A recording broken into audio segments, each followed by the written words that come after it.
Give me just a minute, I'll be out there.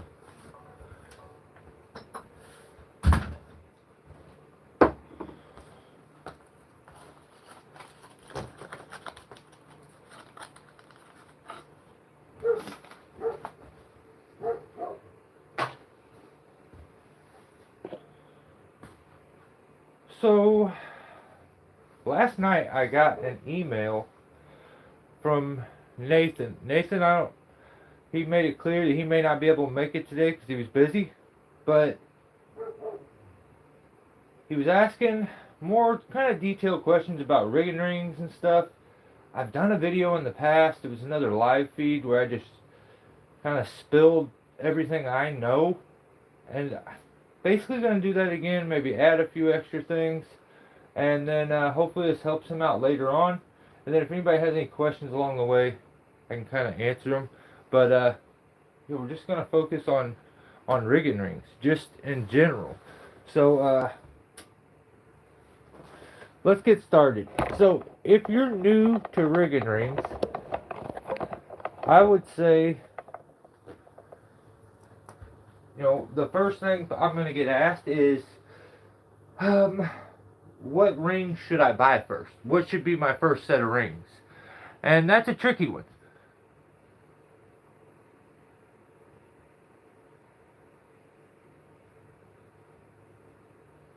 Right on, Jimmy. I'm glad you enjoyed it, brother. I appreciate you.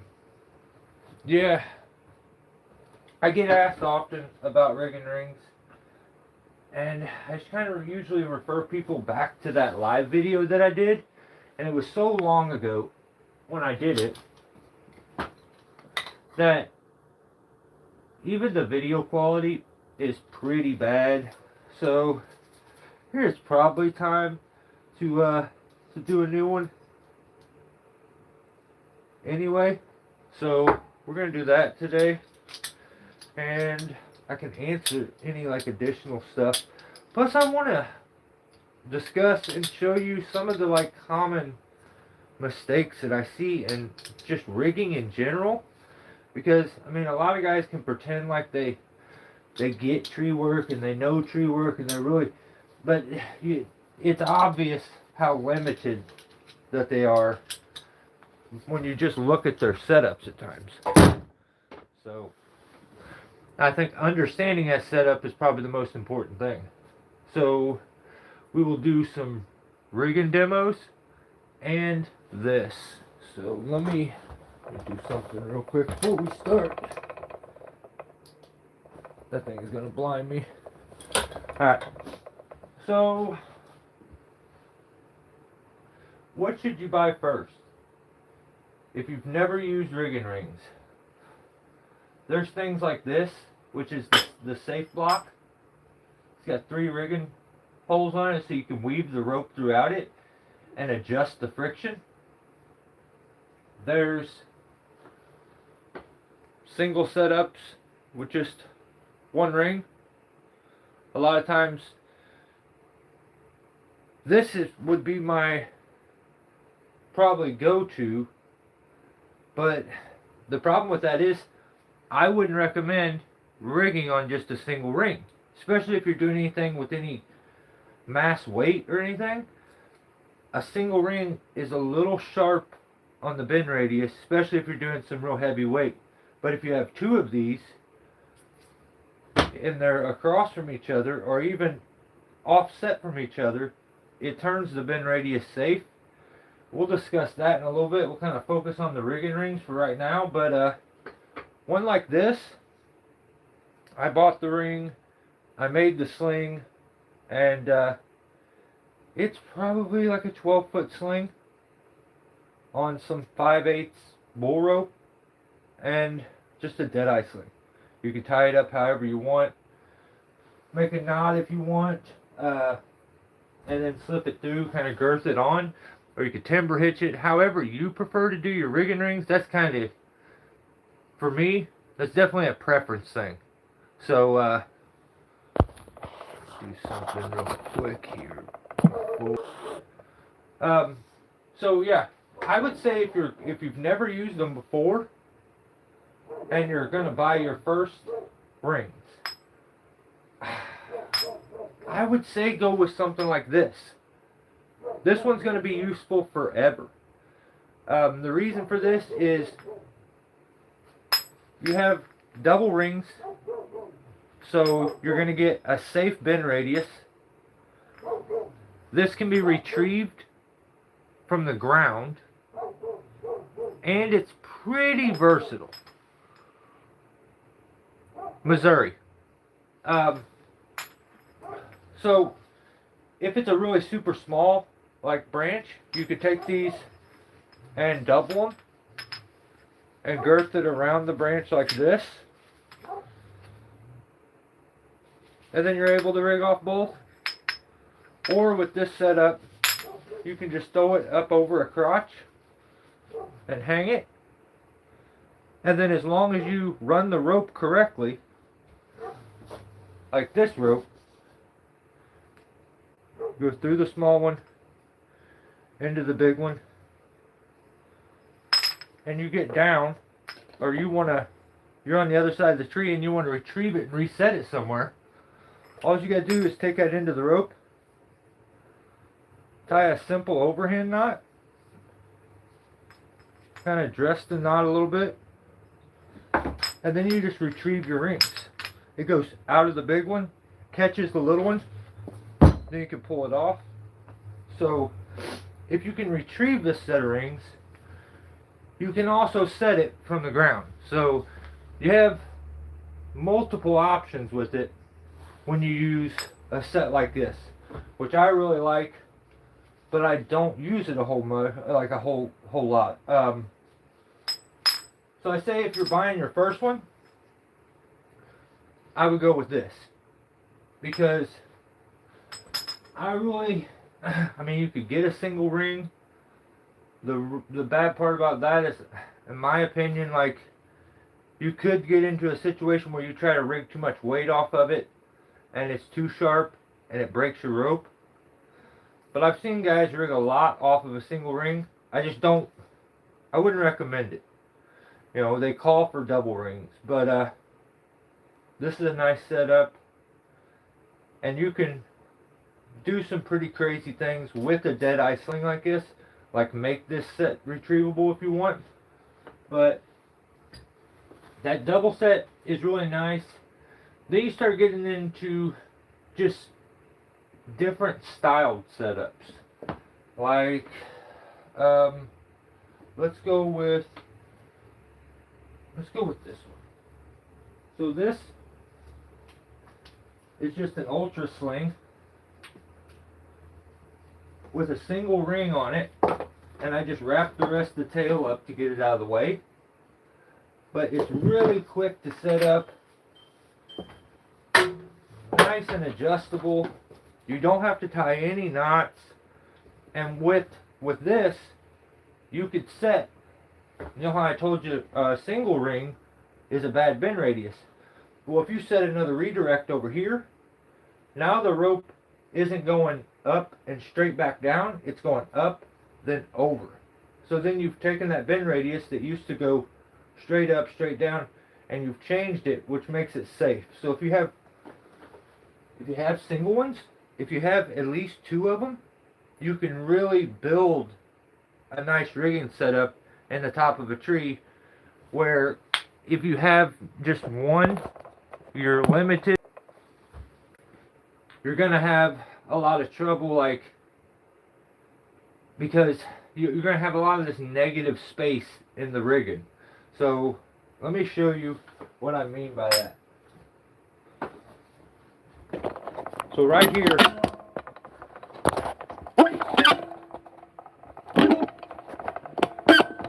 kind of hard to see. Let me move you up here.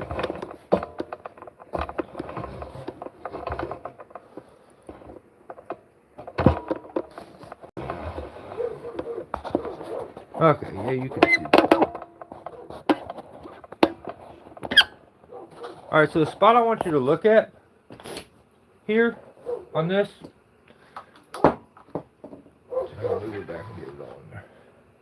is right here. You see this big split? So let's say you were forced to rig out of this tree. You didn't have an option. You were going to have to rig from it. And you're trying to get your high point. Hang on, I got to go shut that dog up real quick. Wait just a second.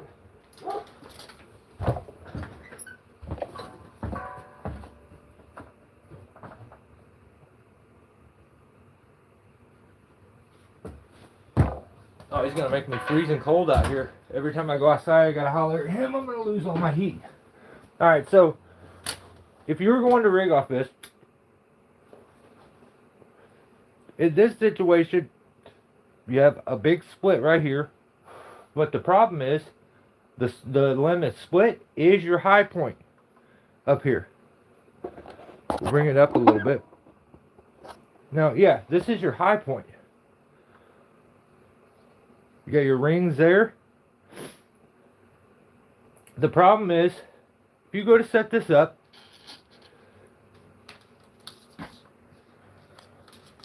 we look down here at the bottom.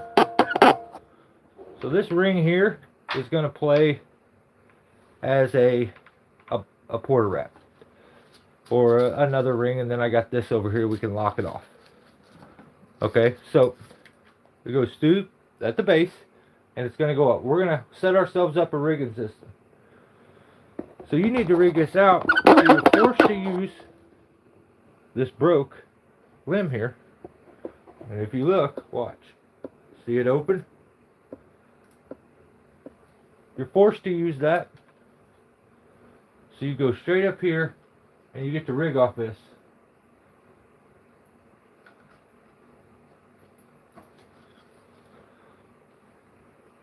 Now I'm going to lock this off.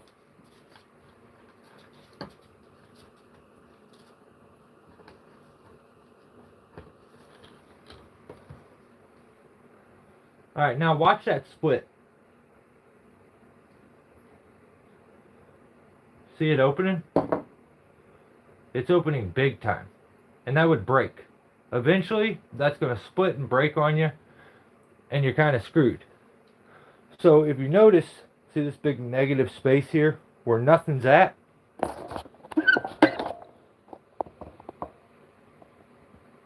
What up, John? How are you, brother? So if you look down here, at least we're using a porter wrap or a bollard. Most people aren't even doing that. They go to a tree next to it. So let's take this off, unlock it, and look how bad it gets when you go over to a different tree and hook up. So right here, we'll run like a half hitch, and run it back around, and lock it off. That should stay. Get a hold of that. Alright. So now we're going to look back at that union again.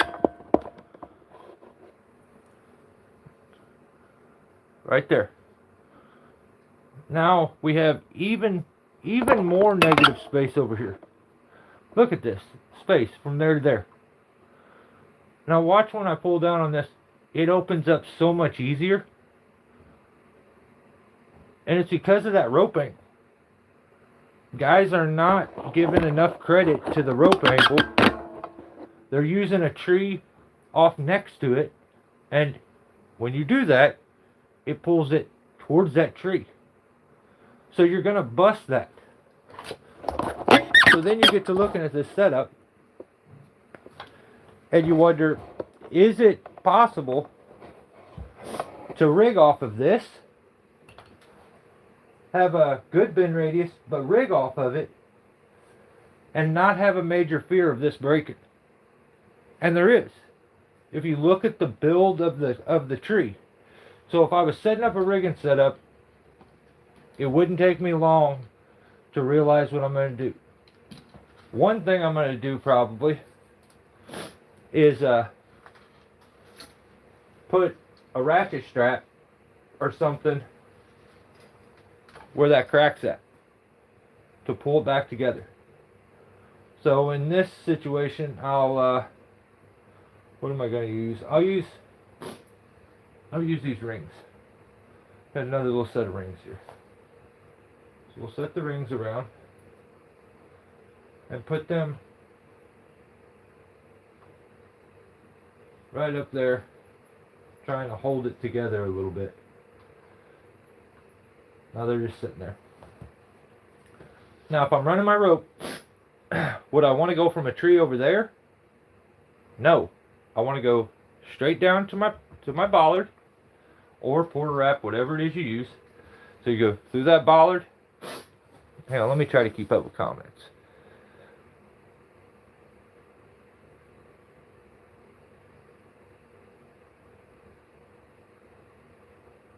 Neighbor kids over and some. Oh, dude, you're the man.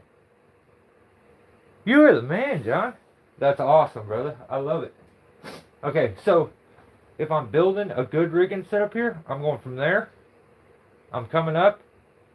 I'm going through this one, even though I don't really need to. I'm gonna go through it. Then here's where you need to think.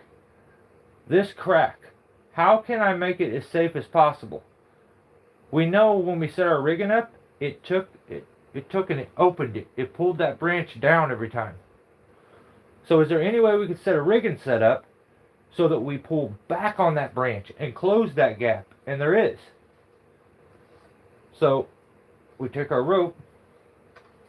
I only ran it through one of the rings. We're going to set it up. We got to set it up right. That ring and that one.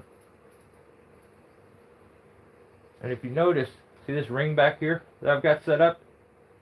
This ring is the ticket. That's going to make this safe. We're going to go back to it. Then we're going to go up to our high point that was dangerous and was unsafe. So we've changed a lot. Where's that negative space now? The big gaps, you know, where the piece, when it's swinging, it's going to get caught up and hung up and mess you up the whole time. Those aren't there anymore. Now we've straight got a strong rigging setup that is going to take that gap and actually force it to go together. You seen the last one? You seen how that gap opened up? So once again, the gap's right there. Get it a little closer. See it? Right there. And when we was doing that, it was opening pretty easy. I'm going to lock this off again. Now watch what happens when I pull down on this now. We're still the same. We are still on the same rigging point. But watch what it does to this crack. It forced it together. Like, it legit forced it together. I would almost like, for this thing, if I could get it down here, I could even do a little more, which is nice. Took it down here, pushed it around the back, and got it to go onto a bite really good. So now, oh, it slipped off. I didn't hold it. My bad. Now when I pull down on that, it's pulling those two together. It's not, I am pulling as hard as I can now. Surprised it's not breaking. And you've seen that gap doesn't open up. I can almost pull the whole tree over. But what's happening is these 2 points are going together when the weight drops into it. Now if you could get this up even higher, or get it to pull back even more, so say I twist this, will change a little bit of it. If I twist this around, take it up even higher. I mean, I only got like a smidge left. Now let's see. I've changed a little bit of where that ring was at, and it's closing the gap even easier now.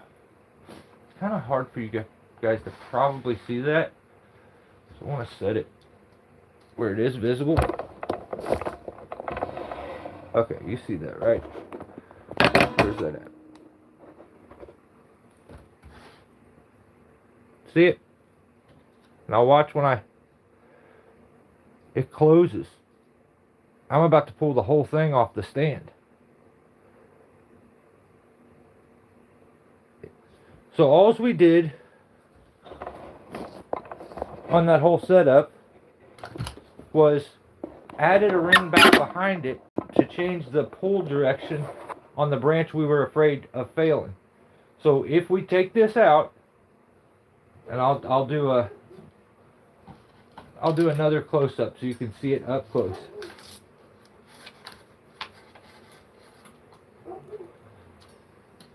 Lock that off again.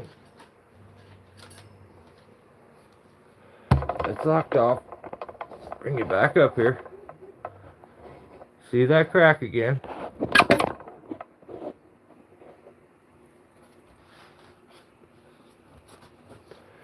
Now watch. All I did was remove that spot again. This damn branch is going to get in the way, isn't it? Okay. See it? It's about to break. And I'm not even pulling in the right direction. If I pull the right direction, the whole thing wants to come over. So you're side loading the hell out of the tree when you go over to like a neighboring tree and you leave this big stupid gap. It's like it just seems like a newbie kind of thing. Like every time I see it, that's what I think. I'm like, oh, this guy must have just started doing tree work. Is my first instinct. And I feel like I lit my cigarette and probably let it fall and burn somewhere. Yeah, well, whatever. So, try to avoid these. Keep flow with the tree. And just like in this scenario, because of that crack, finding a redirect point back on the other side, and then go into this, changes everything. And you now take that crack that was splitting and the branch going to completely break off.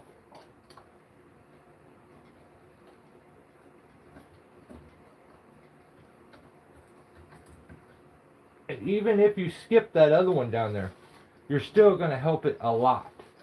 Like it's not going to be as good, but as long as you bring it down here, stop going to a neighboring tree because it's easier and you're lazy. You hook it on. The only real thing you changed was adding that redirect and using a proper lowering device. And now you've got a system you can rig off of.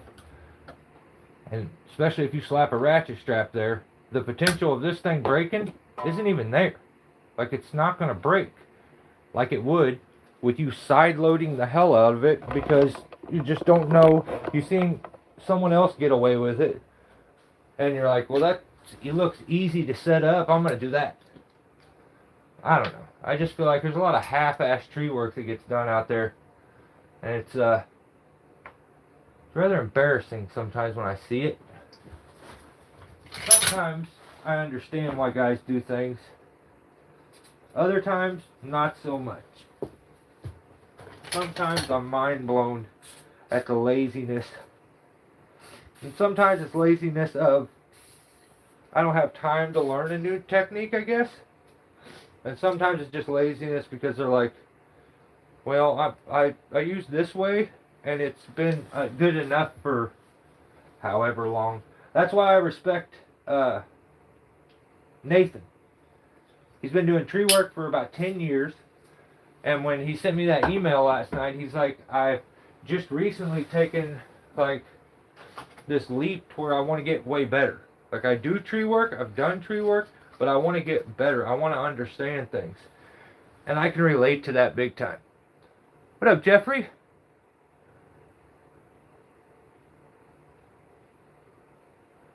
What up, Tim? Right on. I'm glad it kind of translates, because it's hard to explain that kind of stuff with like a little display. It's kind of weird, but yeah. So I don't mind like somebody ever has any questions about rigging. I do have the stuff to explain it a little more detailed, but yeah. Let's get back into this. I can't wait to do some stuff with this safe block. It's just been sitting there for so long. I should have should have been using it, and I kind of feel bad that I haven't used it, and it's just sat there as long as it has. So I'm going to definitely be putting some time into it. I'm going to go also, I told Nathan I will try to do my best, at least even for the regular channel, to do more just sharing some tips and tricks. I feel like I've done it all for the most part, that I know. I haven't done everything, just the stuff, like the things I know. I feel like I've went over it all, but maybe, I mean, the video quality's better. I understand it a little better than I used to, so I don't mind. I'll go over some stuff little by little as we go along here, and hopefully it helps. Well, I know it'll help some people, but hopefully some of the stubborn old farts that I got that are my regulars don't get mad and throw a fit on me.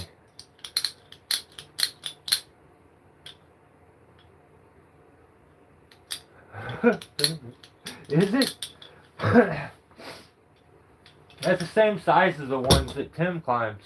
That's what's crazy. I said, can I get a an actual size Tim tree? And they're like, we make them bigger, but yeah. So they sent me that one, and I was like, that's cool.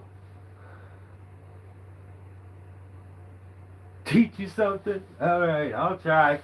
Okay, yeah, this is going to be fun, though. So I kind of want to get some of this stuff up out of the way. You have multiple ways you can attach these things to. I would say if you're somebody who gets easily frustrated, so when you're setting up a rigging point and it's going to be there for a while, or you're doing some big negative rigging off of a stem, a timber hitch, you know, cow hitching it and doing multiple wraps is the ticket, in my opinion. I think you're going to be more stable, and the chance of it slipping isn't going to be there as much. So, you know, you can decide which one you feel like is better or more important in those like spots, but I don't know personally about like these ultra slings. So you get to thinking about this, and say you're going to do a big negative rig here, and you go to slap this around,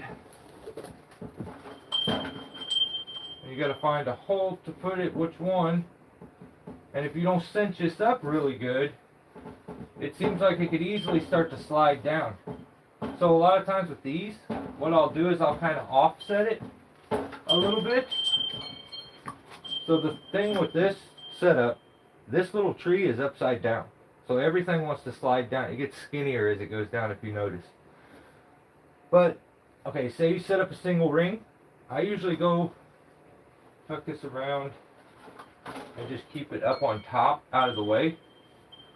But like I was saying earlier, a single ring technically isn't safe. So make it a double ring. You could do it with whatever. I have this little setup here. And what I do, I'll take this ring. I will, let's see if okay. I'm going to tie, since I always do the circus knot, let's do an alpine butterfly.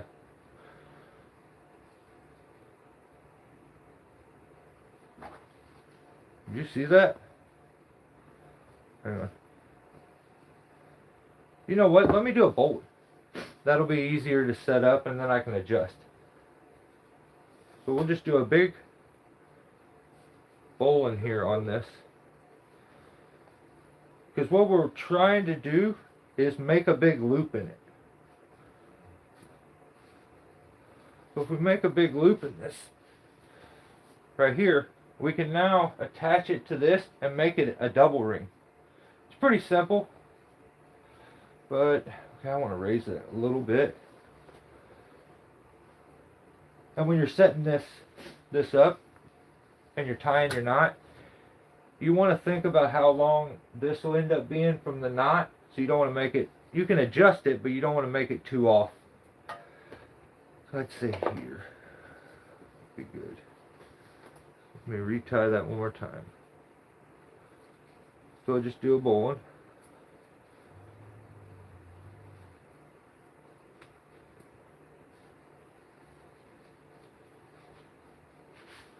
And it would probably be smart to put you a stopper knot or whatever, but this is what you end up with.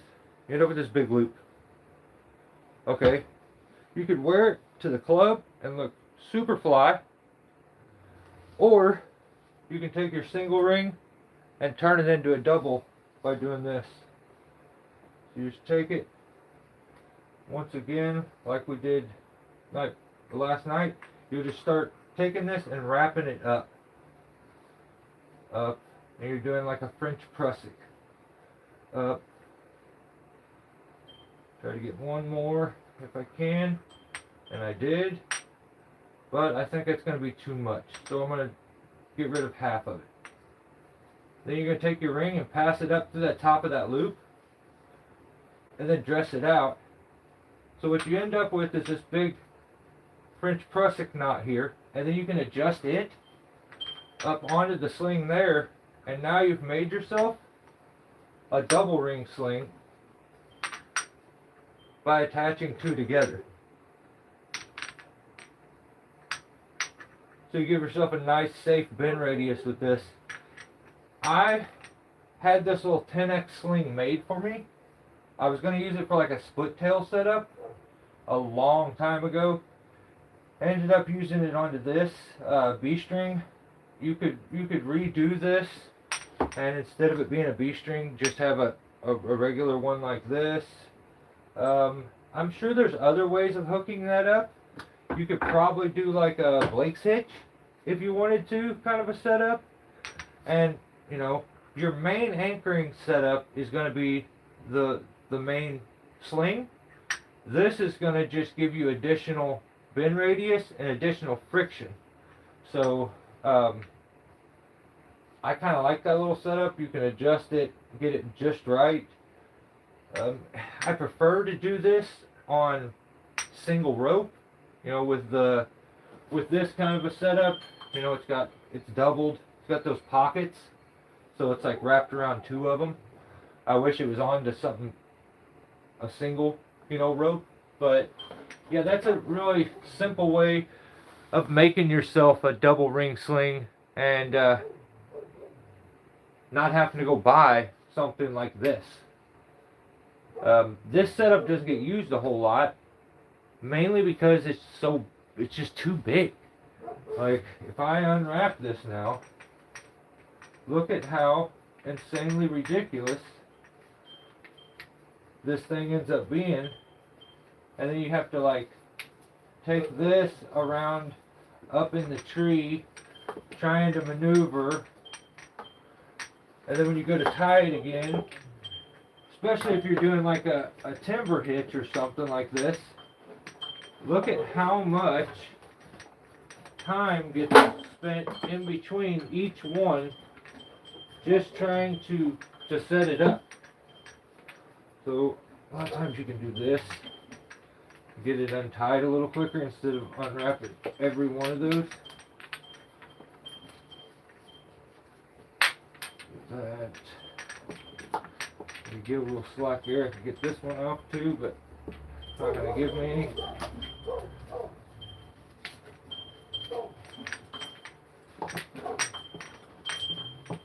Alright. So yeah, look at how much rope I ended up having to get rid of just to do this, and it just gets to be a little much. So a lot of times if I'm using this one, it's for a main tie-in.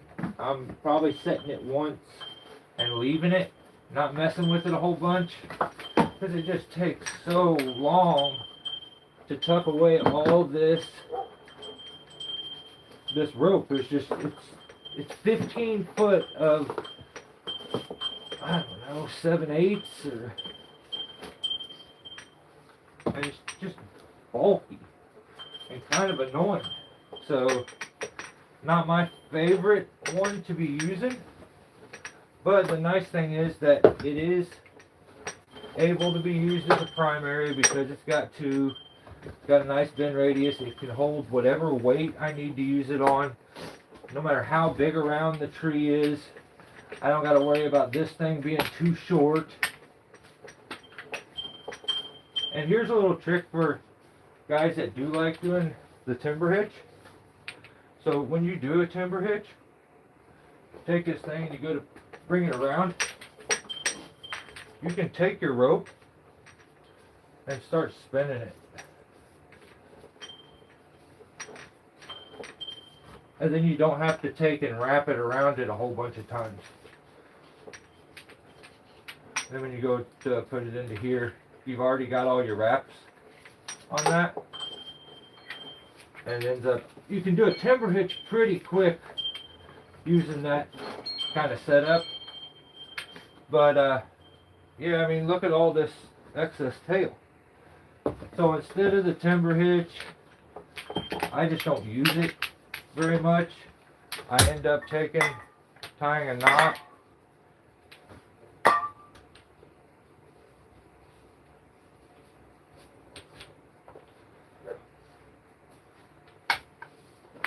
And then, probably in this situation, it would be a double wrap.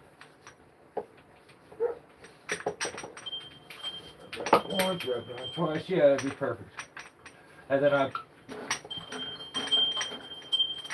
always try to position my rings, if I can, like this too, so you don't get the potential of it getting pinched. Here, guys that love to use pulleys, whining about, well, it'll get pinched. It's not going to get pinched. Set the damn thing upright. If it'll get pinched with your pulley too. Just my opinion.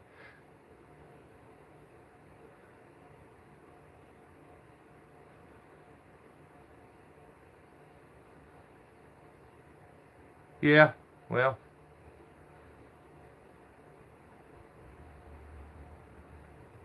No, not when you're negative rigging on a stem. It's not. And that's usually when I'm using it. Or I need one that has to be backed up and needs a super extra long sling. Or I want to redirect and do like a floating redirect. Having that super long sling comes in handy for that. There are reasons and situations where it's been helpful. But yeah, you're not using this just piecing like a maple tree out if you're just up in the crown going around trying to piece it out. You know, in those situations, I get why guys will rig off of a single ring. I mean, you can rig off of a carabiner and it be safe. Bend radius. You know, how does that make any sense? If we look at this, how can that bend radius be safe when that one isn't safe? Well, it's easy, just having redirects. So if I was even on this thing, I could rig off of carabiners if I want and have a safe bend radius. Is it going to break? Maybe.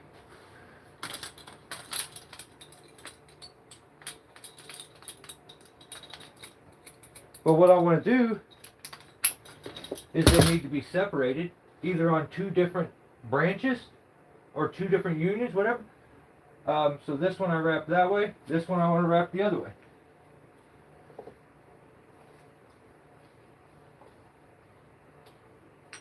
Of course it's going to be too small.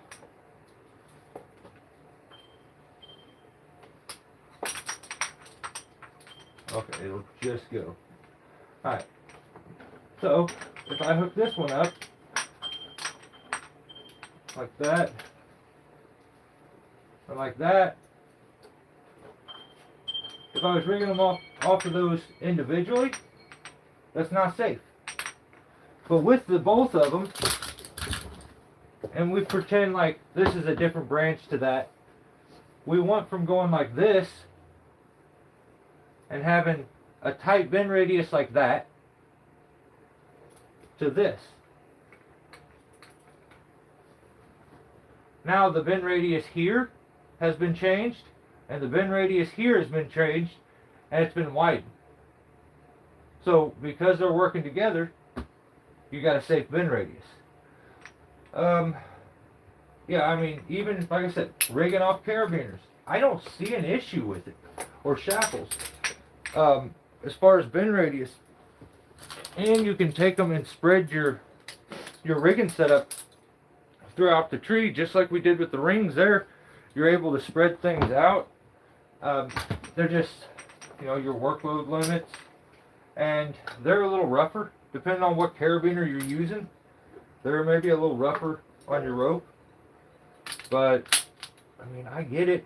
I get why guys rig off of a single one, because they will handle a lot. But, do you run into an imperfection in your rope? Whether it's one that's visible or not visible, on the outer sheath or not, it's an inner core issue, who knows? You don't really know until after it happens. Just like your pulley that ended up busting, you didn't know that pulley was going to bust. It just busted out of nowhere. Or when the rope broke, you don't know why there was a bad spot there. What was the reason it broke there? A lot of times stuff is bad and it's not visible. So that's why I avoid trying to run a sharp bend radius anytime I can. Is it overkill, I guess? Maybe. Maybe. I don't get, the thing is I don't get an extra award when I do something sketchy. I don't really give a damn if people on YouTube are like, you are so cool. Yeah, that I don't care about. And if you're an old man, like, well, I'm super young, but if you're around my age and you care about that, that's kind of lame. I like the fellers that I've ran into, the people, and I enjoy their company sometimes. But yeah, my job is to be safe, and always will be. I don't really care if it comes off cool or doing it for, I mean, as bad as I get is, I said I want to use that safe block in a wild way.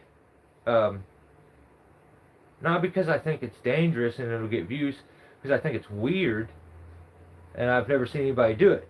I still feel like it's safe. I thought about it and I'm like, that seems safe to me.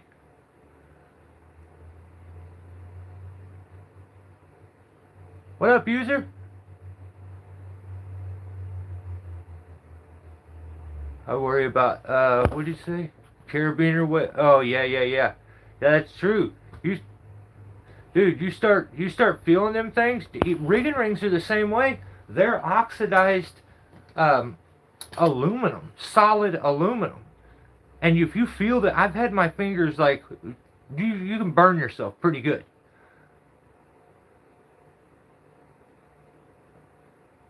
Yeah, safety third. Hey, you can put it wherever you want on your list. But I just hope if safety is third, being cool on YouTube is not 1 or 2. As long as it's not 1 or 2, we're good. You can make it whatever one you want.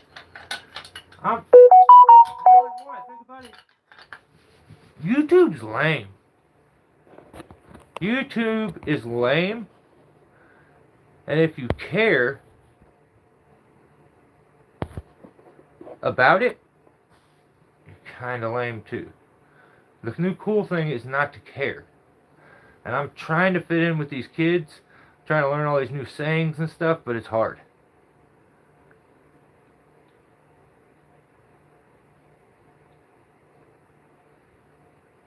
Alley Cat, what's going on?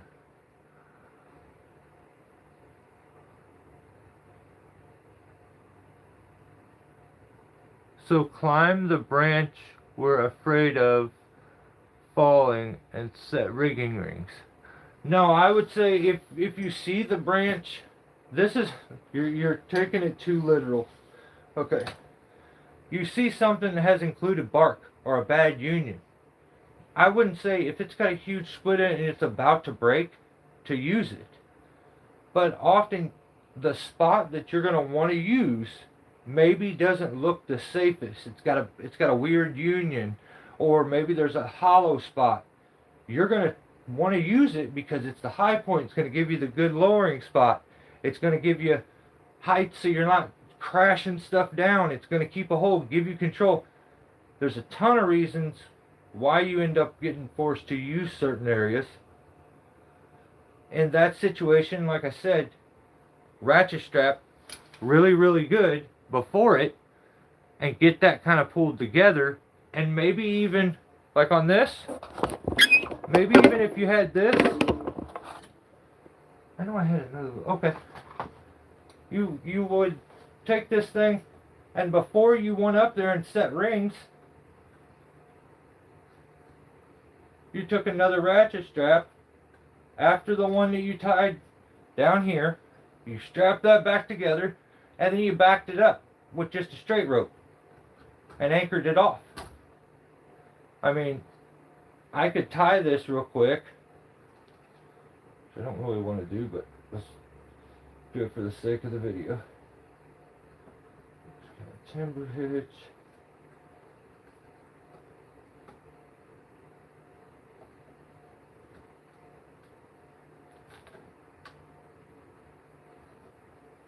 Okay. So you see the crack. Move this rope out of the way. We'll close it up.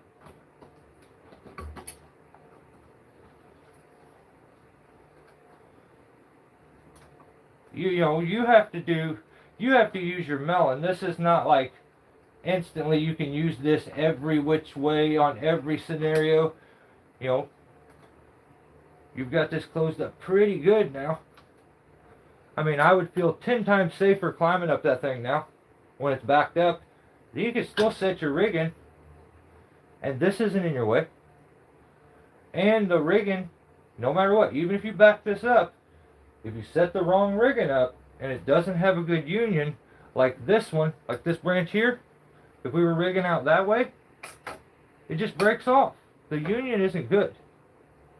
So it's just about setting up, getting the most out of your tree when you're rigging from it. If you're not getting the most out of it, you're kind of gambling with getting hurt. And there's no sense in it. You know, maybe the climber doesn't get hurt, but the house ends up getting a big old branch through the roof. You know, rigging over here, think about your rope angles. Like if you use a tree over here and that drops weight, it's pulling this tree this direction. Is it safe to be pulling it that direction? That's the kind of stuff that doesn't get thought about. It's just, use that tree right there, take 7 wraps around it, let go. Like, no. It's a little more, I don't know. There's enough accident reports that, like, I mean, you don't have to listen to any of this. It's just what I've used and that's worked for me and that's helped me and that's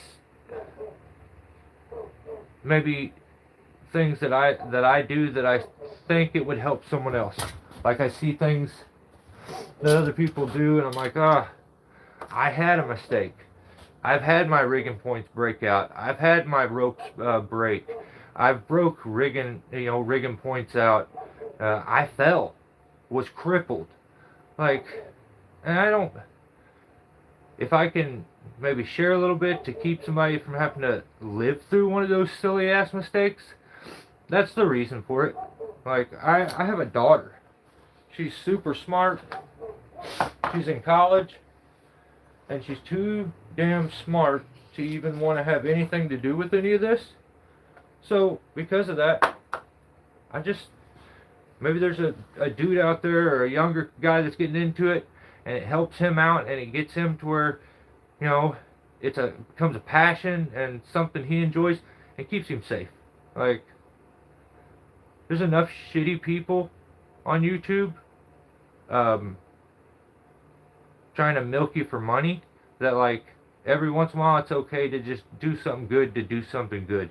And I get why everybody's always, like, defensive instantly in the comments, like, he's telling me to do this. Why? just to help. Just to help. I should have been like, give me $5 and I'll tell you a trick.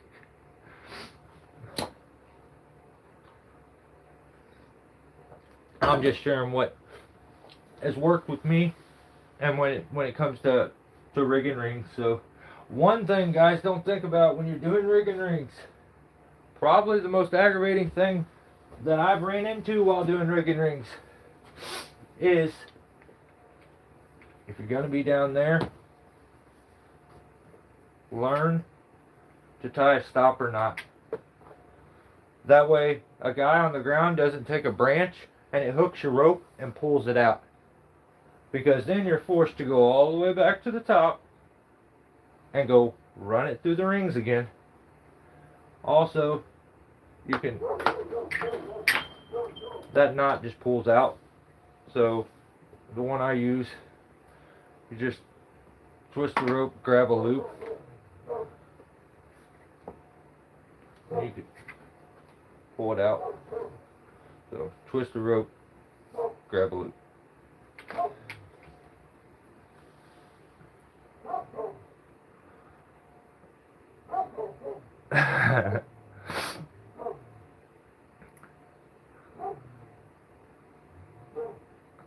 Calling me out for milking everyone for money, I guess. Stickers up. No. There's offering a product at a reasonable amount of money. Like I just watching Buck and Billy Ray's live. He may still be live right now. I watched a guy donate $50, then donate $100, and then tell him, hey Buck, and I live in St. Louis, and I missed you this year at TCI Expo. I'm going to try my hardest to get there again, but man, I really wanted to. You want to know what Buckin's response was? If you wanted to, you would have been there. Let's just be honest, he says.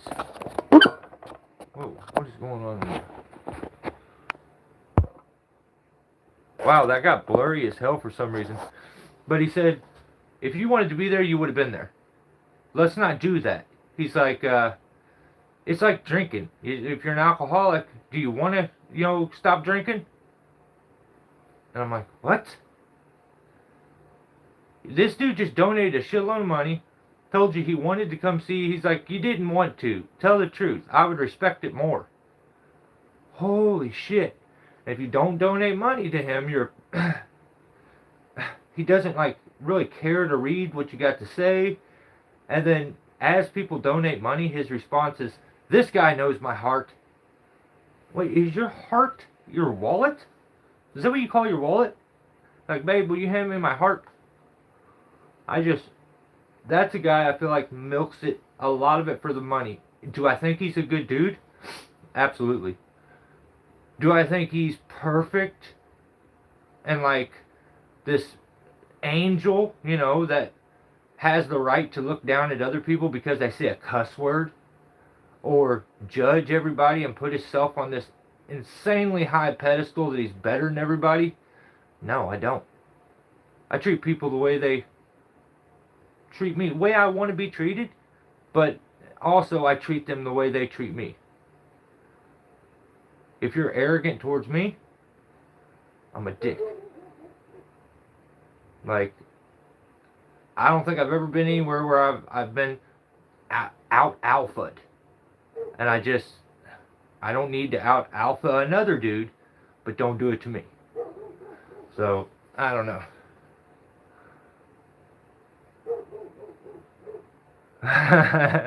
Yeah. One time, I may have cussed once, but, I don't know. The problem is, I wasn't born perfect. I think that's my biggest issue that I've got, is that I wasn't born perfect like some other people. And, I was also raised with an insane amount of, class and morals, even though I was poor as hell.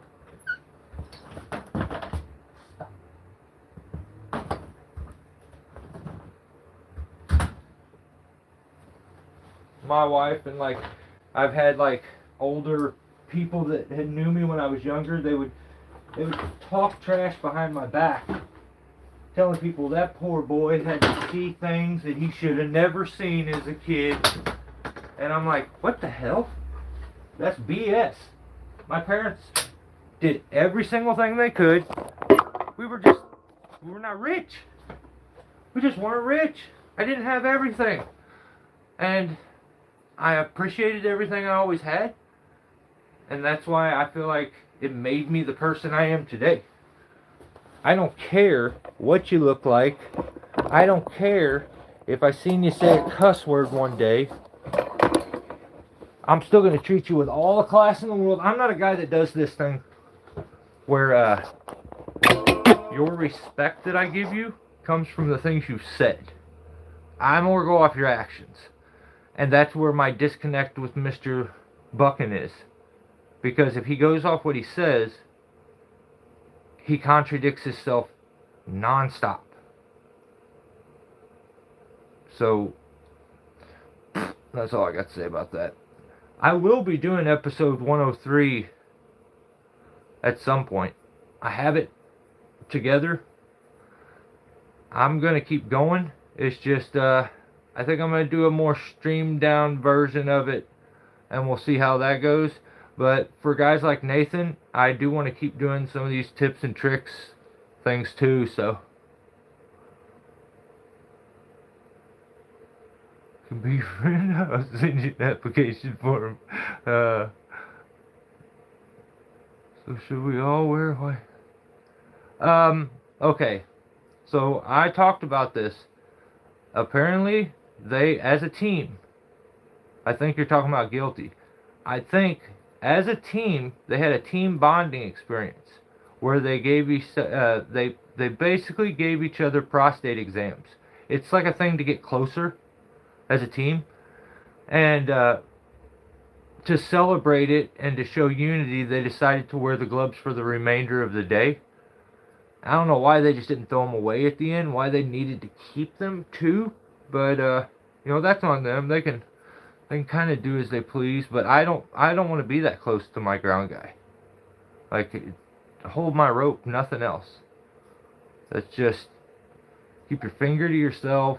I don't know.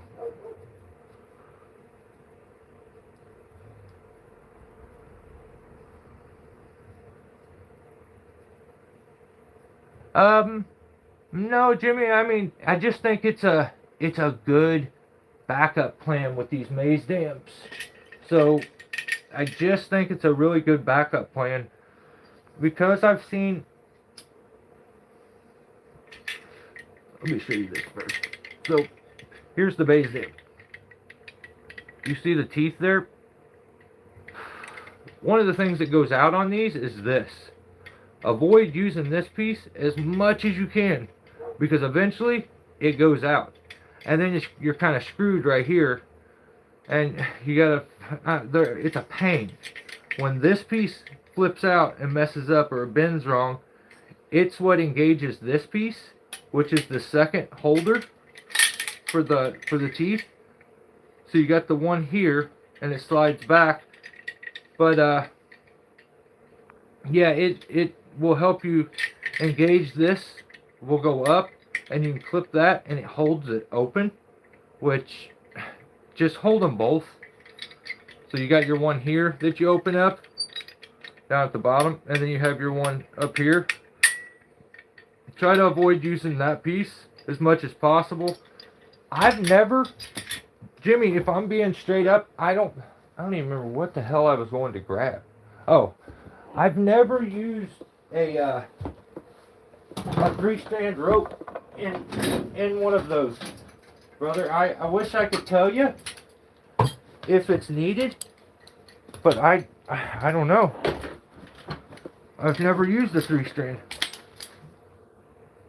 So I've got a box of these. Here's another old one, super old, and I guarantee you, let me see a really busted up tooth on one of these.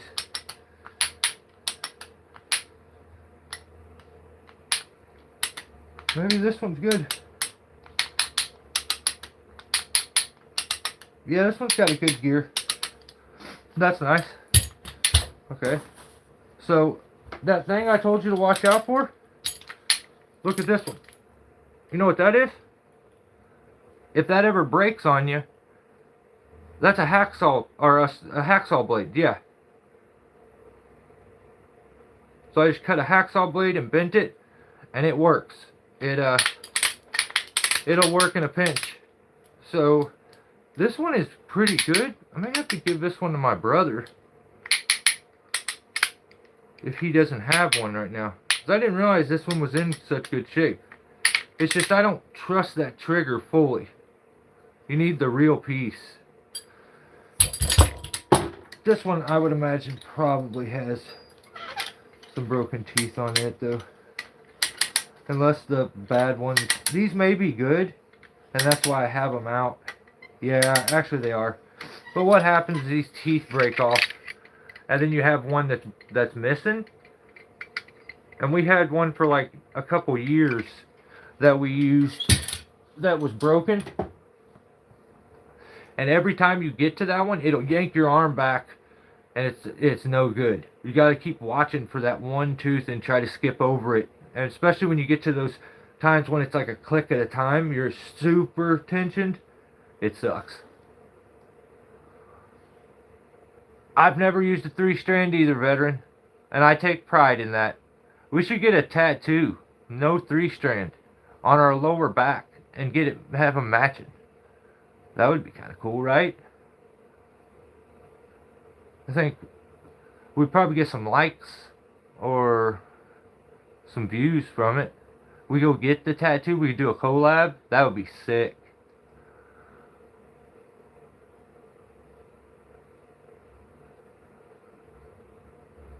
Yeah, I keep them for the extra parts, you know. Who knows, like I was, one day, where I burned some brush, I was looking around on the ground, and I found this. So, this was I don't think it was a steel core lanyard, but,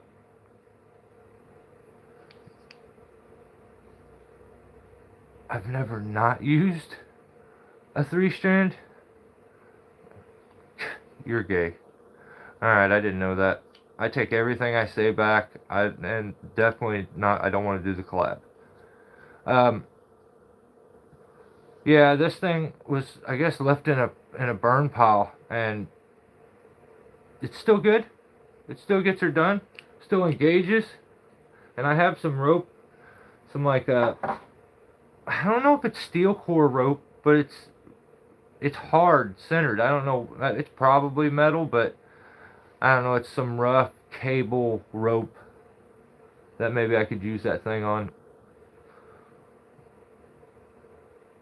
I just started using a Maze Dam, and I am impressed with it. Good American tech. Dude, it's a game changer. It's the tool that's, like, I'm just being straight up. I feel like it set my dad apart from all the other guys around that would do tree work, because he had that. Like, there's so many times we try to avoid taking over a back leaner, but taking over crazy back leaners, it's such a good piece to have. And yeah, you can buy the one that's got the cable. The problem is you get it moves half as fast, and it's limited to about, I think, maybe 10 foot of movement altogether, because you'll move 20 foot of cable, but you only get 10 foot of movement because it runs off of a doubled pulley. So it like does a span rigging kind of a thing. And I don't like those, because a lot of times after you get that 10 foot of movement, the rope is just finally tight, and now you can't pull it over. So, right on, Tim. Have a good one, brother.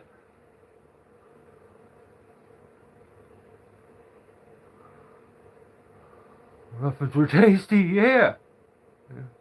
BTS, low impact rain this week. What up, bad for you?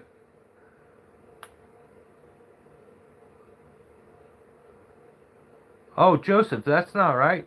I'm offended by that. well, you can be better next year. Maybe then, maybe mine will be next year, and you can basically.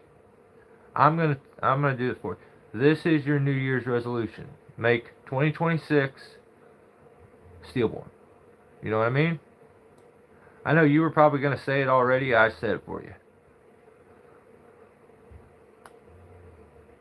It's cold here right now. It's stupid cold. But yeah, I don't know what else to really get into for the rigs. I was just gonna chat with you guys, do a little bit of a like a rigging display there, which I always kind of enjoy doing. I try to keep this thing as good as I can. Also, I would say with any kind of gear, tree guys are notorious for not respecting their gear and like for just throwing it in the back of the truck or using it on a wet day and then not caring afterwards, and the damn thing is all, you know, rusted and gross. So spend some time, take care of your stuff, store it correctly. I store my stuff in airtight like boxes and shit.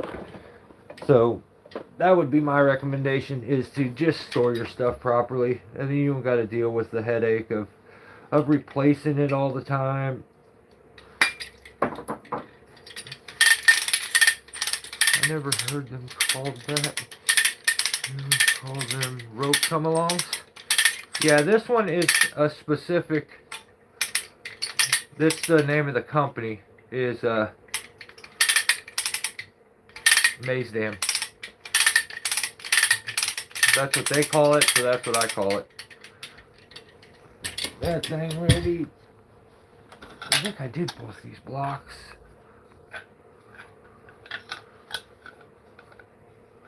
Just try not to let my stuff get all rusty.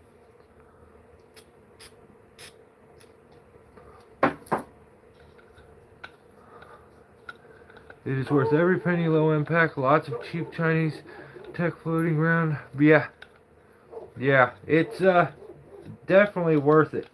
It's very cheap, if I'm being honest. And then your next step, away from it would be this. This could also be used to pull over trees when you don't want to use, a maze dam. I have 4 maze dams around me. The reason I bought every single one of these. None of these have been sent to the channel. I bought every single one of these, and they're worth every penny. And I'd buy 4 more. I'm just telling you. When it comes to making sure, there we go. I knew I'd find one. Oh, so this is one of the ones I use, but we have a broken tooth completely off right there. You see that? Let's see if nope, it doesn't hold. That's crazy. So when it goes to that one, it does jump over it. So you gotta watch for that. I gotta remember the one with the more black tape. The older one has a broke tooth on it. That's a bummer. Why is it gotta be the one that I use that's got a broke tooth? I guess I can always work on it and fix it. Change one of the other wheels out that I just found. But this thing's really nice. It just sets up. You can use this on just about anything. I've seen guys climb with these. You just clip this to you. And first you got to get things aligned correctly. And the way you know they're aligned correctly is both like receivers for the rope are aligned with each other like this. You see how that's how you know you have it right.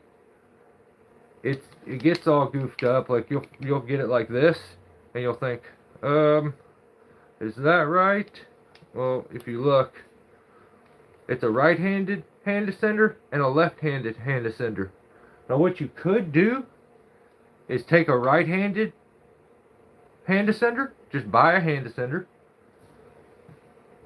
take a left-handed hand ascender, and mount them to an axe handle.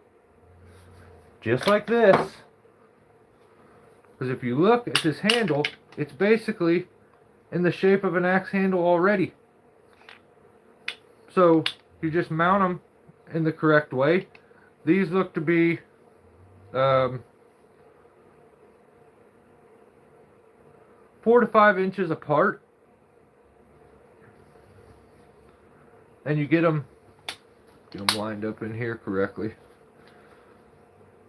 And you just mount them to the jack handle or the axe handle, and then you've made yourself your own rope jack. So you just take a strap, anchor it to the tree, anchor it here, and this thing climbs it. This handle in particular has these holes in it to make it break. So I don't really know why they're up here, but this particular one here is meant to break so that you can't do too much, because these teeth on this are pretty aggressive. The hand ascender teeth are aggressive. They're rough, they're pokey, but yeah, what he was talking about earlier with the hand ascender is if you took a rope, if you took this rope with a maze dam, it's pretty simple to set it up. You go through like this, back up through there, and all the way around that drum.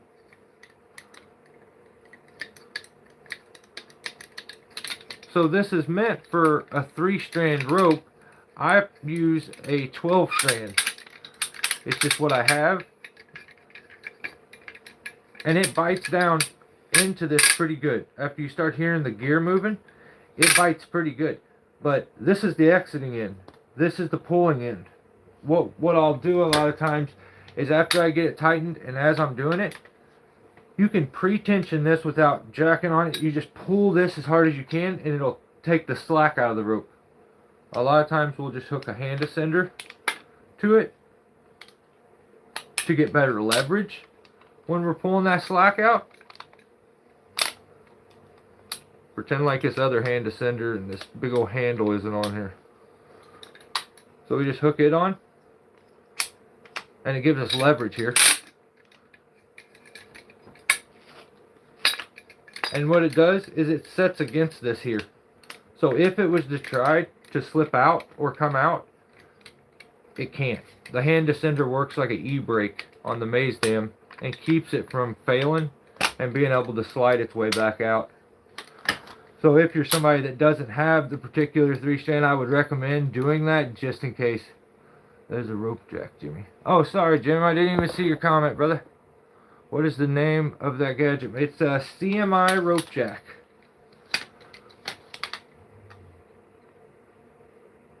CMI rope jack. So, like I was saying, it's very simple. You just take yourself a it's a left-handed hand ascender and a right-handed hand ascender, and the way it works, it climbs the rope. That's basically what it does. So you can take with a bollard, you can take like I showed last night, you take like a wrap and a half around this, anchor this to this with a carabiner, and this will allow you to lift branches up. You can just like a GRCS, but you can remove it and get it out of the way. You're not leaving like a 5,000 piece a tool in the drop zone, in the crash zone, stuff like that. So sorry, Jim, I didn't even see it.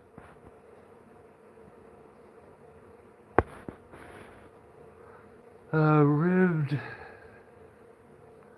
Does he's at lower KN, that spiked teeth. Well, on Kermental rope, I got the 3-strand rope and it bites like crazy. I would figure it would.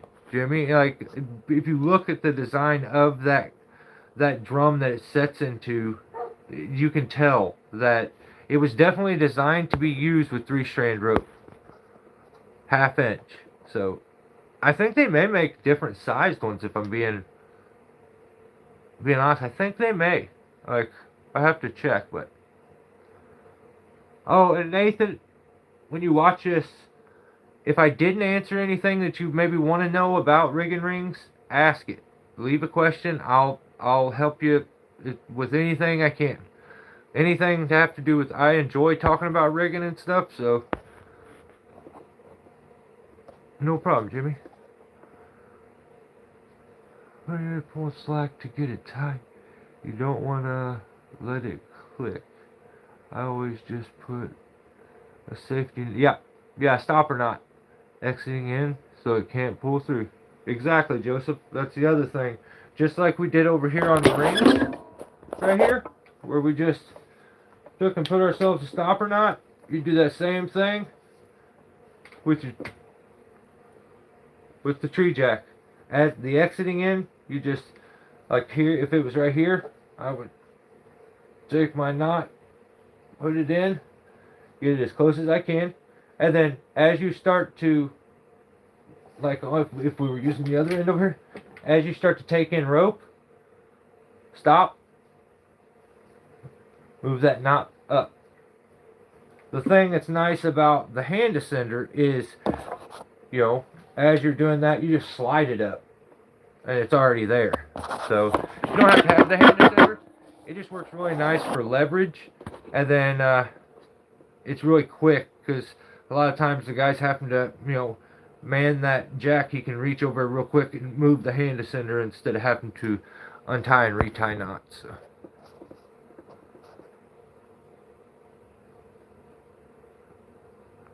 I got the 3-strand rope with the maze dam. Recommended rope, so I thought it'd be safety. Awesome. Yeah, I didn't even know, brother. Like I said, I had probably used one for 15 years, maybe more, before I knew that it was designed to go in 3-strand rope. Yeah, I was so young. Back in the day, maybe my dad had a 3-strand rope that he used. I don't remember that though. Like 3-strand is something I feel like you just don't forget. It's weird. I personally don't really care for it, but I would like to have one strictly for the maze dam, if I'm being honest. Chamnus, what's up?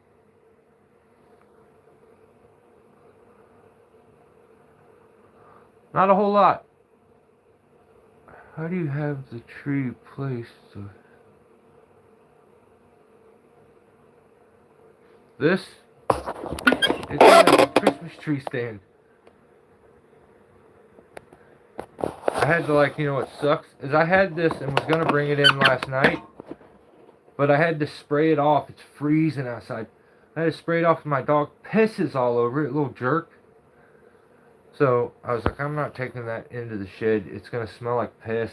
So I had to clean it last night, and then I drug it in here today, and stoked that I did that because he's gross. Yeah, see if I can get one more little tip here for when it comes to rigging rings. My buddy Nathan, I got you. Here's another little tool.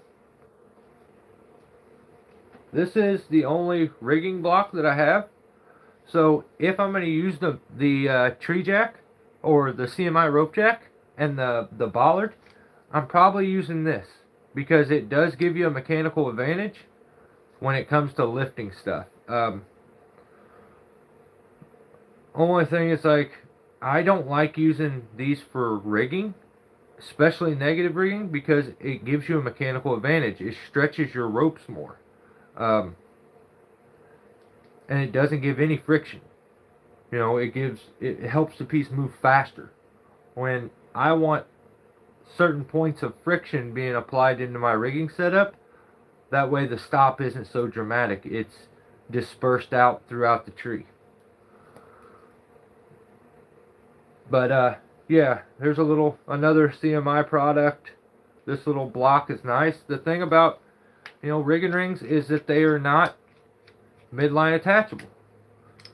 With these, you can crack it open, take the middle of the line, and run a redirect, and hook it back up. Well, you can't really do that with rings.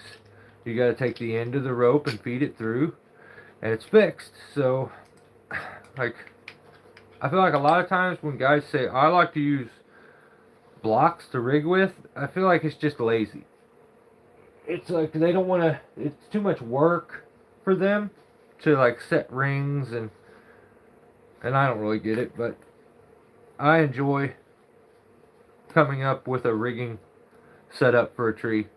Checking that tree out, trying to decide how am I going to build the strongest rigging setup to do this tree. I went up into this tree and was hanging lights this year, got up into it, and the center top to this tulip poplar was absolutely just dead. And I touched it and it almost broke. And it was about this big around. And I was like, I think I don't want to piece it out though, because there's no way to really get to it. I could share the load to do like a little bit of a span rig. I used the tail of my climb line and some carabiners with speed line straps, shared the load out and slid it down through all the Christmas lights all the way to the ground without ripping anything down. And it was fun, especially doing it when I didn't really have the right equipment. That made it even trickier. So this is my favorite single ring. Maybe this Ben Wright ring over here. What up, Crow? Tooling around, how are we? Ever see those? Yeah, they're ridiculously big. And they're ridiculously expensive. Like, stupid expensive. Every time I see the price, I get pissed. I feel the same exact way every single time that I see the price of that GRCS. I'm like, no way. How are you justifying $4 to $5 grand for that thing? It's a sail winch. Like, it aggravates me so much. But so you have single ring. What the hell? You can't see anything. Okay. So you have single ring.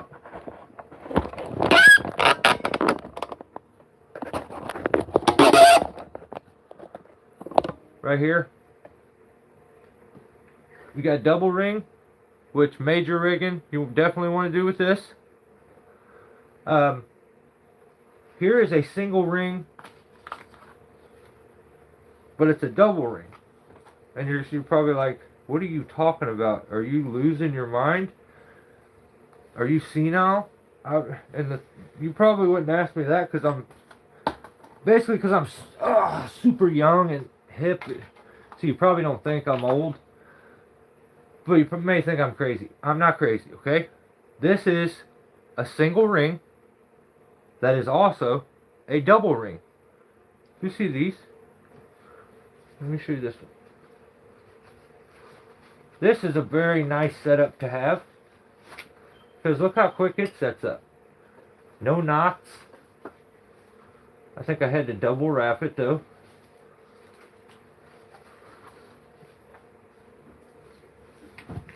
So what I got here is a loopy sling with a ring. This is the Ben Wright ring. How is that tree fixed up so it don't fall? It's just a Christmas tree stand, brother. And I had to center it completely and then like really crank these things down. There's another one over in the corner over there on another Christmas tree stand, but that's funny. Nobody's ever asked me that. So you have this. Well, this company is from Canada. They sent me this ring, but when they sent it to me, they said, hey, FYI, we're sending you the ring, but we can't send you it on a sling. And I was like, what? Because when I seen it, it was on something like this. I was like, oh, I love the colors of that sling. Like, that looks awesome. When they messaged me, they said, the ring's on its way, but we can't send you a sling. We can't get them into the United States over safety standards or something. And I was like, huh? Okay, that's fine. You know, the ring is fine.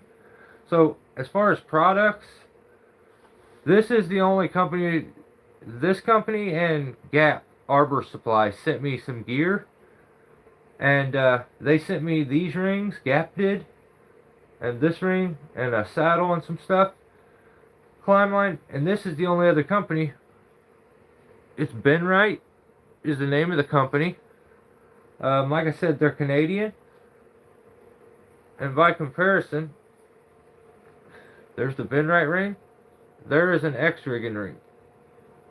Now, when I say that, I legitimately mean X-rigging ring. Not this new foo-foo notch X-rigging rings. This is one, you know, just FYI, I've always been cool. I've always been the man. So, here's a newer version. Notch X-rigging rings. When Notch, like they do, you know, buy everybody's product and try to get a monopoly on everything, but or steal your idea. At least, hopefully they bought it this time. But even this product, the aerial friction brake, I believe now it says Notch if you buy it. Real big on it. But this is your original X-rigging rings. Here is a Benright ring. They look similar until you turn them like this.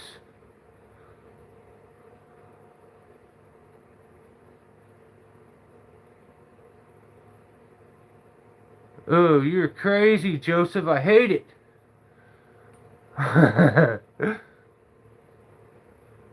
So, every ring that I know of is carved out of a solid piece of aluminum.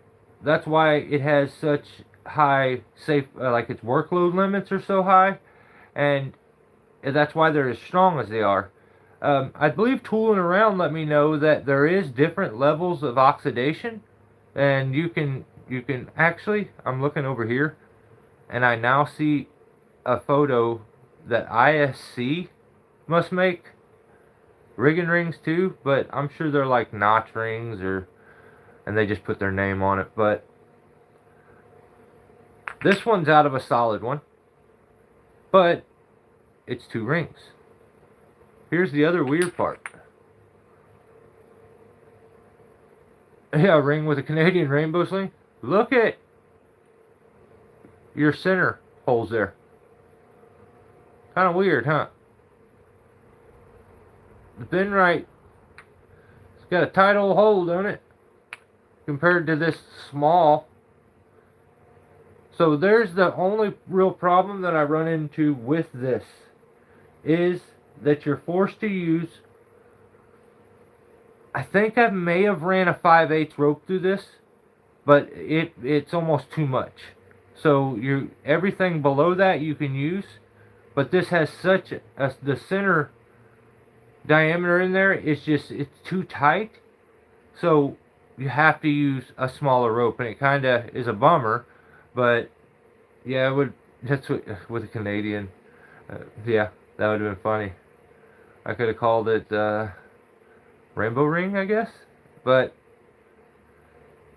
they sent me this, and I was like, I'll figure out a sling to put onto it. And I really couldn't at first. I was like, what can I use? What can I use? I started tying knots. Then I started thinking about girth hitching it. And then when it was all said and done, I basically went and found one of these loopy slings, and then just girth hitched it on the end,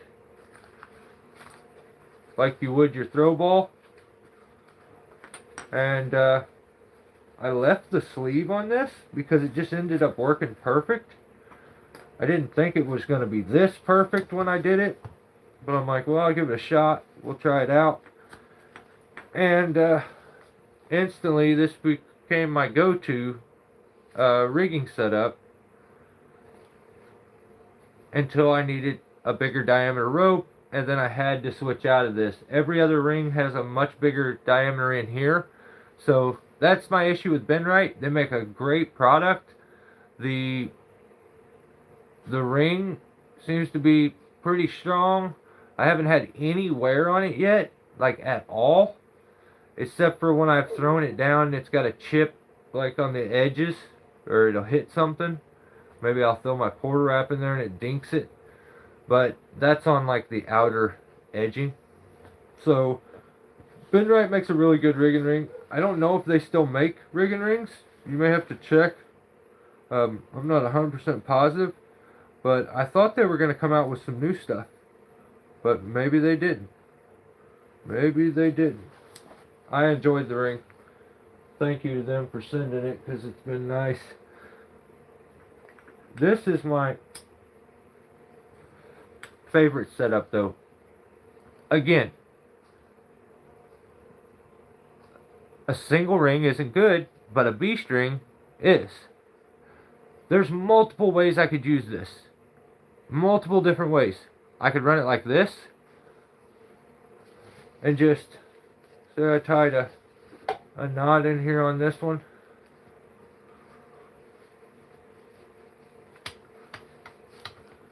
This would be okay to do quite a bit of rigging.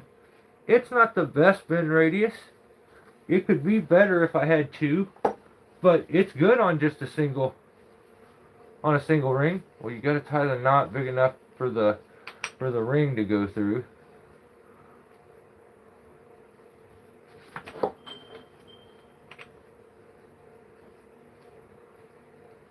I don't know why I always got to make things so difficult. So you could just set it up like that. You could also, instead of rigging through it like this, you could do this. So that's how I have it set up. Girth hitched on. You do this.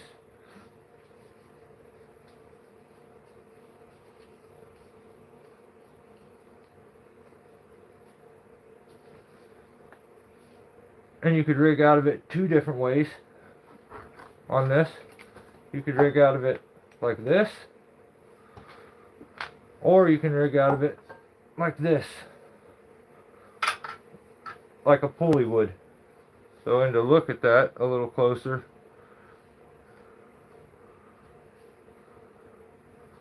that channel is on, especially on these B strings, is really deep. Works pretty nice. Gives you a really nice, safe bend radius where you're getting constant friction all the way around, almost bollard-esque in the way that it, the actual shape, not quite, but it's very similar. So I've done some videos with it like this. Works really good. But yeah, you have options with this. So you can set it up like that. Take that out.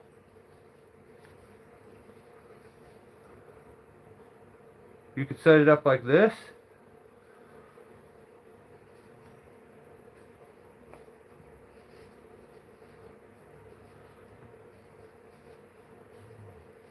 Now you've made it so you need to rig through it this way, which is nice.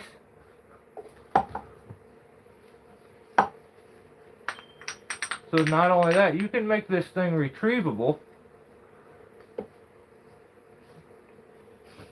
and just kind of make it a little nicer. What I usually do is instead of just tying that knot like that. What's up, Jeffrey? How are you, brother?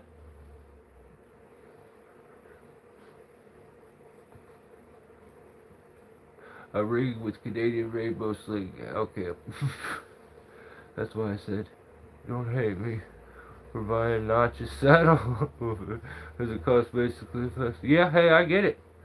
I get it, brother. That's what I hate, is these, especially these content creators that make buku bucks from their supporters and like donations and hundreds of members and just tons of money just on the views and the subscribers, and then they act like you're weird for not having endless money or valuing your money a little more and like or prioritize. I don't know. I'm not the biggest fan, but so this is how I like to run it. And most people are like, "That's weird. Why do you have the extra ring?" I don't know. I don't know where he's at.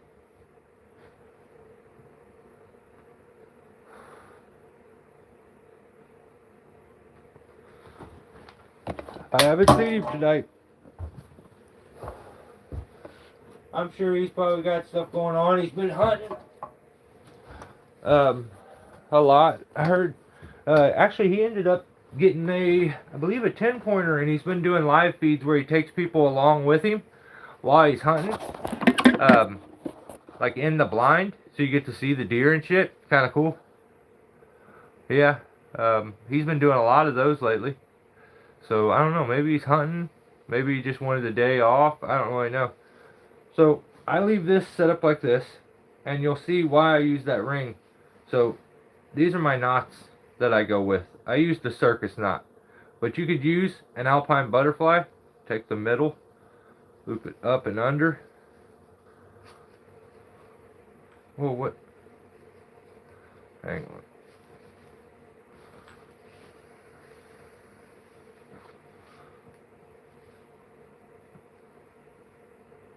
Oh, hang on. Am I wrong about that? Am I supposed to do it like this?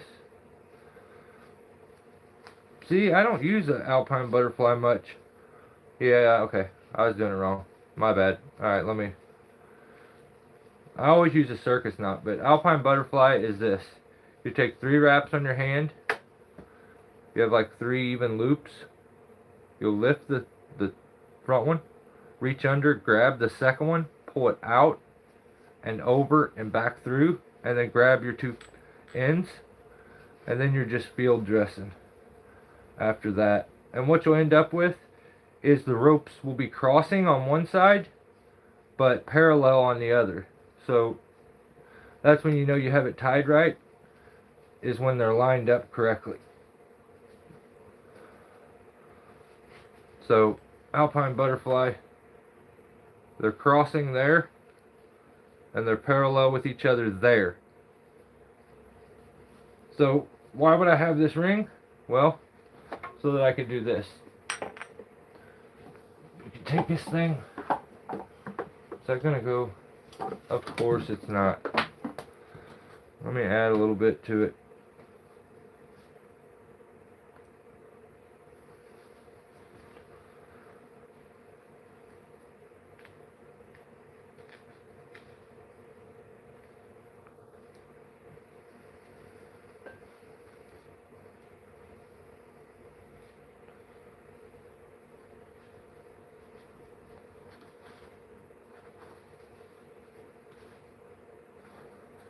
Just gotta make sure the big ring will go. Okay.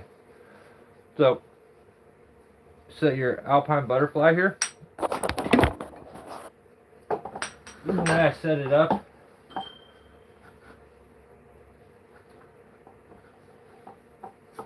Slide that ring around there. This goes up and over your big ring. I don't know if I tied it with enough space, but we're gonna try it. And then it sets into that other ring, which is gonna make that kind of bite down a little better.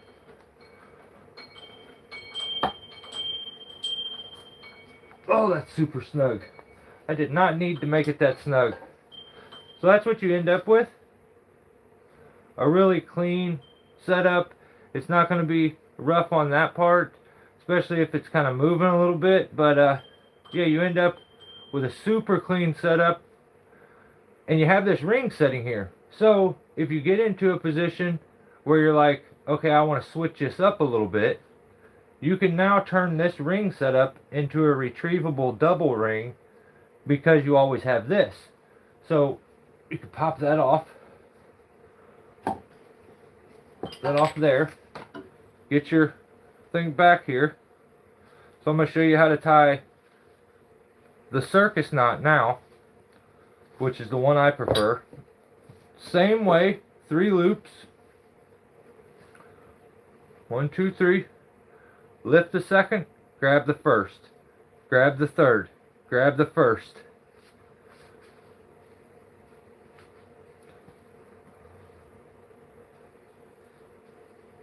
So what you end up with is that. Oh shoot, I forgot to take, my bad. Do that one more time. Take this ring. And I actually think you may be able to take the ring and actually put it on to the second. Let's see if this works. Lift the first, grab the second, the third, second, I think. Yeah, I don't like that. That's too weird. But you're using that same kind of method. You want to kind of get it tight. I like to use the circus knot. Lift the second, grab first, third, first.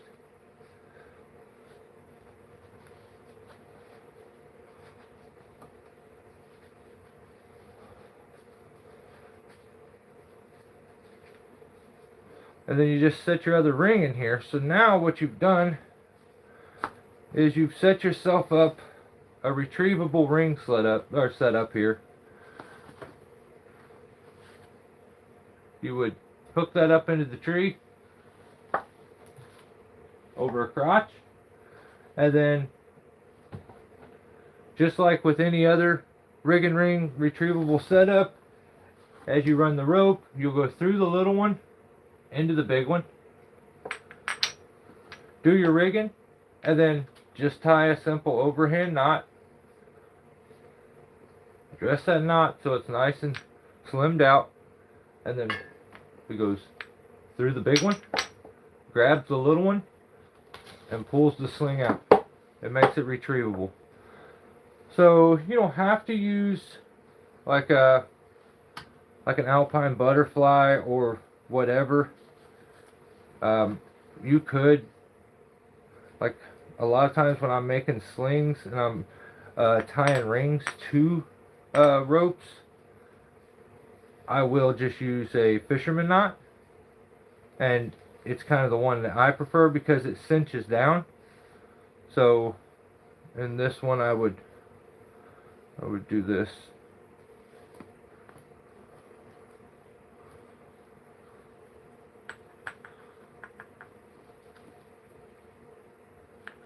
And the reason I use this knot is because the way it orientates, see the rope comes back out? I like that. I like it being all straight. So what you'll do is dress that knot out. So maybe it's a triple fisherman because I did 3 loops instead. But you'll dress that out, and it's a slip knot, so it slides down. Then you're able to really dress that knot out, and you've made yourself a nice retrievable set of rings. That what I do usually is take a little piece of tape and just a little strip around that, keep that rope straight, and then I can see if it's slipping or not. But a lot of my rings are set up like this with a fisherman knot. I like it. It cinches down really good. I don't have issues with it slipping out. So from Oregon right up the road, be bad for you. Well, I bet that's nice on the way. Virginia.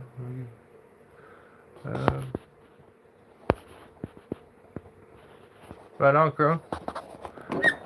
But yeah, there's a way to do your double ring, and you can set these up multiple different ways. Like I was saying before, you could double them, put them together like this,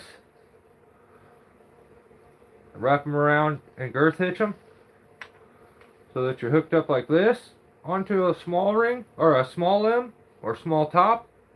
Or if you want to make them retrievable, you do have to keep them, you can't twist it around a limb or anything. like that. There's just so many different ways you can set these up. That's really nice, really simple. Um, and, you know, I guess you could use, maybe you could use like a, even a, like a taut line to hook your rings up. I just prefer the fisherman knot. It's just, it seems to work for me. It dresses out really good, and I like it, so I go with the fisherman knot. It's just my go-to. So I guess if there's not any like particular questions about anything, I'll probably start to wrap this thing up. But I would recommend having multiple different kinds of slings.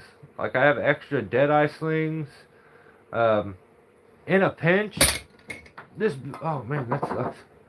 In a pinch, like this big deadeye sling could be used on a big rigging rope as a spider leg, you know. So it could be used for the porter wrap. I could use it and set some rings on it. Even, you know, start to base anchor it. There's times where I want to have a rigging point in a tree, but I don't want to burn that tree up. So what I'll do is throw the throw ball up. So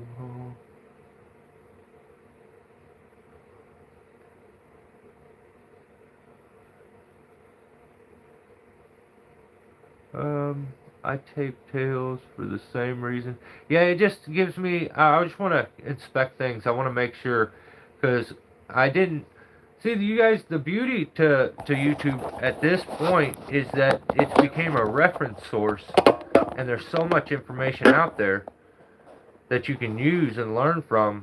Would I recommend learning to be a tree climber from YouTube? No. You know, I think some guys are talented enough to use YouTube and become very good, like very skilled, but there's nothing like doing it. Like getting there, physically doing it, that's where you get dialed in and become super good, is experience. But like, it's there. I just didn't have anybody giving me these tips like, hey, if you are getting ready to use this tree over here,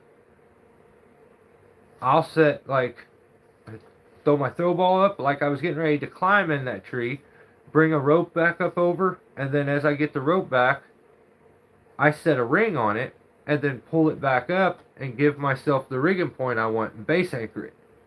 Now I've got a retrievable ring that's base anchored to the end of a rigging rope up a tree, and I'm not burning the crotch on that tree. I'm not stressing any particular areas on that tree. I'm using my own false crotch in that tree and causing it no harm. And I didn't go out and buy the Norm Hall retrievable eye sling. That's probably stupid expensive. And in my opinion, I wouldn't say it's really worth it, but I mean, to each their own. I liked buying my rigging rings and having them loose. I can inspect them, check them out, and I've had some of these rings for maybe a decade now, and they're just, you know, I feel like maybe originally I didn't have all the, it wasn't my place to really maybe stand, I backed rings a little much at first, because I didn't have any right to.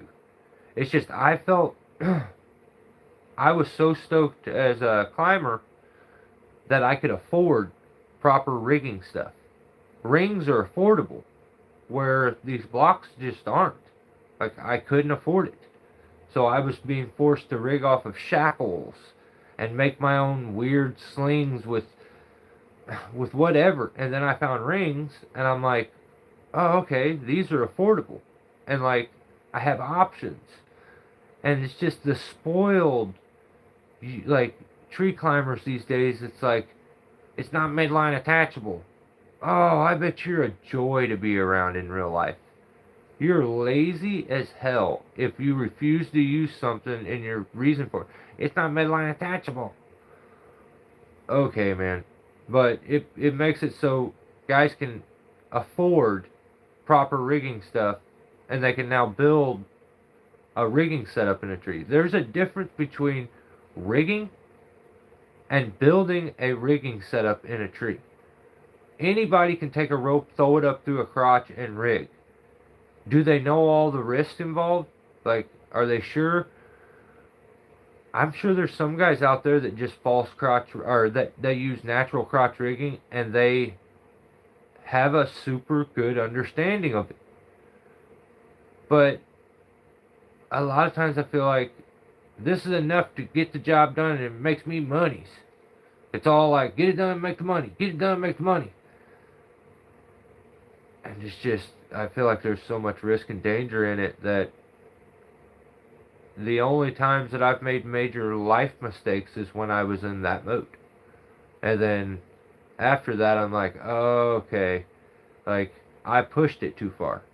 Like, I risked my life doing stuff like, no one would touch that tree. No one wants to climb that tree. I'm still that guy. But before, I would look at it and be like, oh, it's going to make good content.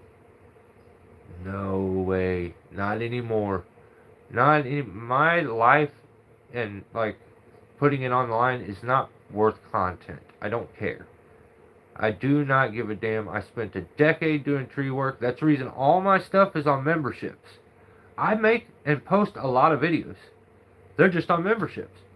Because giving my stuff away for free, trying to help people, make content nonstop, spend my money making it, make nothing from YouTube.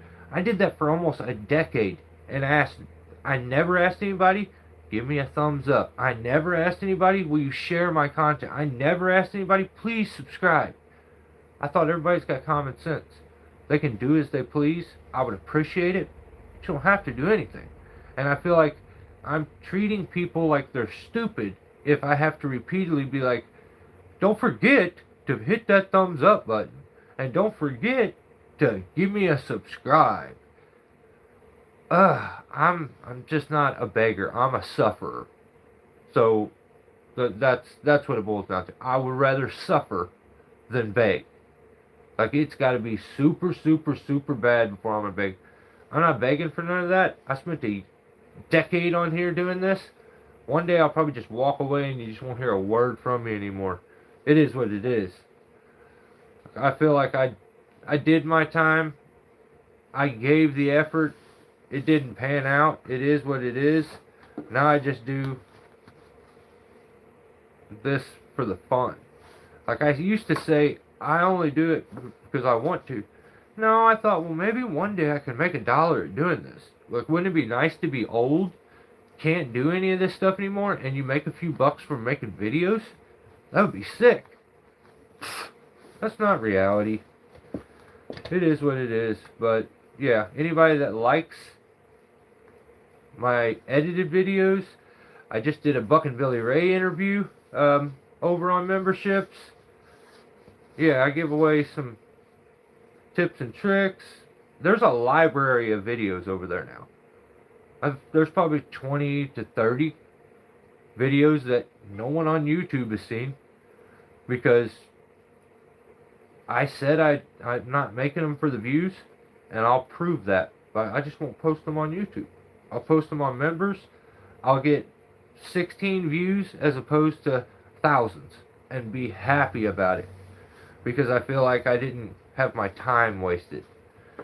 But maybe that's just a personal issue. I don't know. I give up. I don't care no more. So I'll be back soon, very soon probably, to do episode 103 of Violations. I don't know what day I'm going to do it. I'm just going to pick a day and I'm going to do it. Maybe there'll be some extra violations thrown in there, and we'll see. But just a simple ring on an Ultra Sling. You can't go wrong with those Ultra Sling ring on those. You just can't go wrong with them. They're so simple and easy to use. You know, I have 3 of them now. I have 3. Right? Or do I have 4? So I have this one here,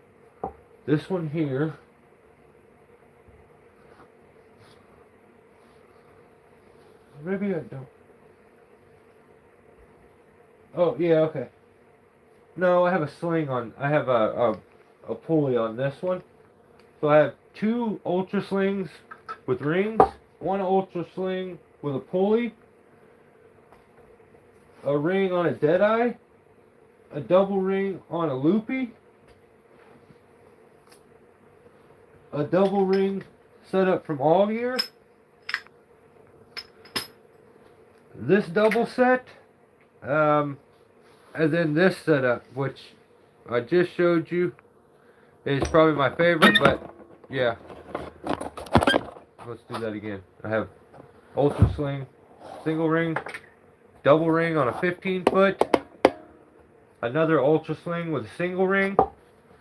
I have this setup, which is like my Swiss Army setup. It does everything.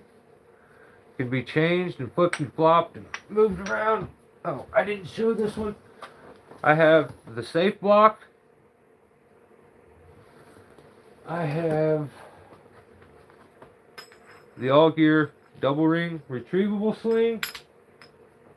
I have another ring on a deadeye sling, about 12-foot. I have the loopy sling with the bend right ring.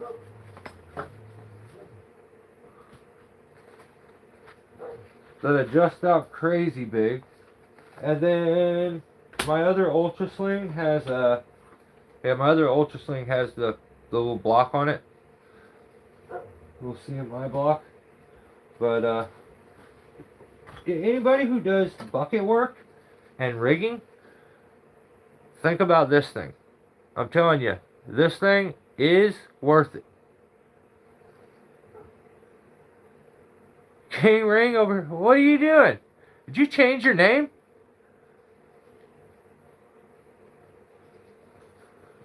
The name is sick.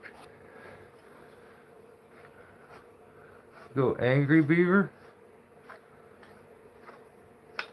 So this thing is nice. I really like this.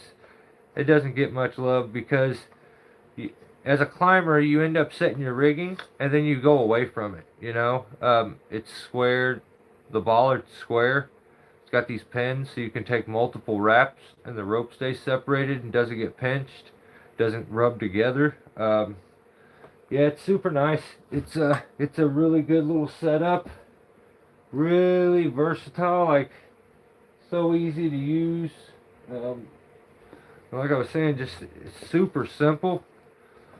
So, like I was showing last night, you can do a single pull with a single wrap. You can go double, where you go on the 2 outers. Or you can go triple. The problem is, when you go triple, this is what I was talking about last night, this thing is a lot of friction when it's triple like that. And so maybe you need all that friction to get the piece down, but wait till that ground guy has to pull things back up.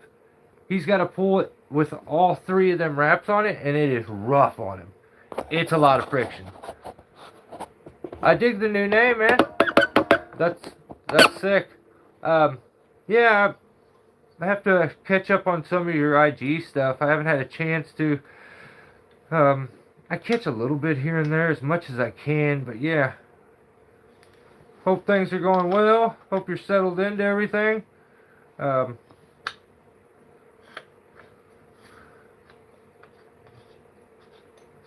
Hope you like the crew and everything. You seem like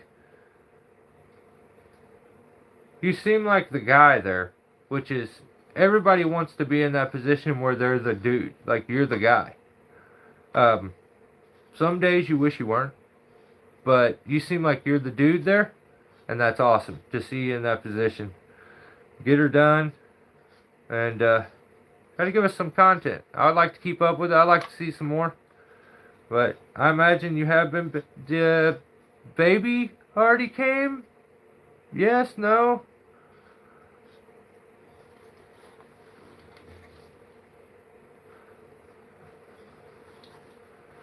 And them bunch of sissies are still giving you a hard time.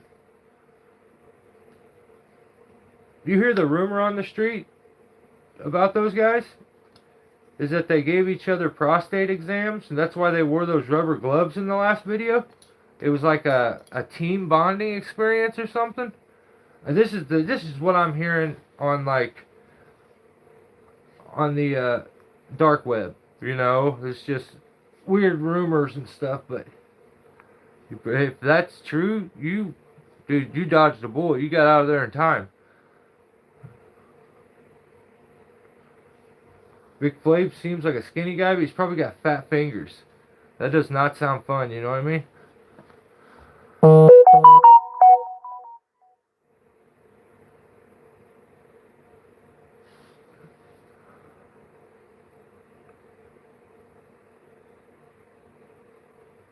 They didn't hear you?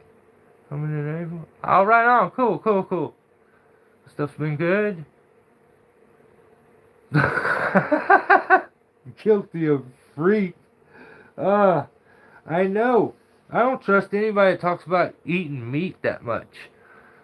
Like, I just don't. I just don't. I mean, he's the same guy that used to love to eat tube salad. Now he's like all about tube steak. I don't know about that guy. It's one of them guys, like, you kind of keep an eye open. But even when you're sleeping around him, you should go, I don't trust him. Don't turn your back on him. But yeah, you dodged a bullet with that one. Yeah, you dodged a bullet. It's definitely went downhill ever since you left. Like, it just will never be the same. Nice to see Jacob back up there getting her done. It's been sucking to see old Randy dealing with you know, the problems of just getting old, man. That's been sucky to see, his knees giving him issues. I have 2 completely blown out knees. And that's just life. Like, I've been told, like, if we can do the surgeries, the amount of money that I would be paying forever. But yeah, it would be so nice to have 2 new knees. Yeah. But, you know what? You deal with the pain. Arthritis holds them together nowadays. Take some ibuprofen and slam a couple 5-hour energies, a Red Bull, and get your ass up there and keep life rolling. That's where I'm at nowadays. Wait, he left who? Guilty. That's you know who it is. Right? You know who it is, right? Damn, I don't think. Yeah, it's Isaac. The funny thing, like I haven't got a chance to talk about the violations from last week, but I love that the editor left the little clip in there of Jacob, like, being a real, like, a dude. Because sometimes, let's be honest, he seems a little soft. Seems a little feminine. Not, like, manly. I'm not around him that much, but sometimes I'm like, you know, you eating tube salad, tube steak, the prostate exam thing. Sometimes he's a little sus. So, but when they left that clip in there where they were talking about, it looks like a beaver was chewing on that over there, and Jacob was just a dude and was like, usually he's like, that's crazy, normally it's me chewing on beaver. And I'm like, holy fuck, he does have like a dude. I just feel like people that live that on the West Coast get like a little too sensitive and lose their sense of humor, and like being a man is looked down at. And you just seen Jacob the guy come out for a second, and I appreciate that, because I feel like we got enough foo-foo dudes out here that was funny, and it's nice to like see he's not just this weird character that, I don't know. I don't know. Some of these dudes, I don't even know. I don't know if they've ever had, like, touched a woman. I feel like things get crazy on YouTube. You can't. It's just wild.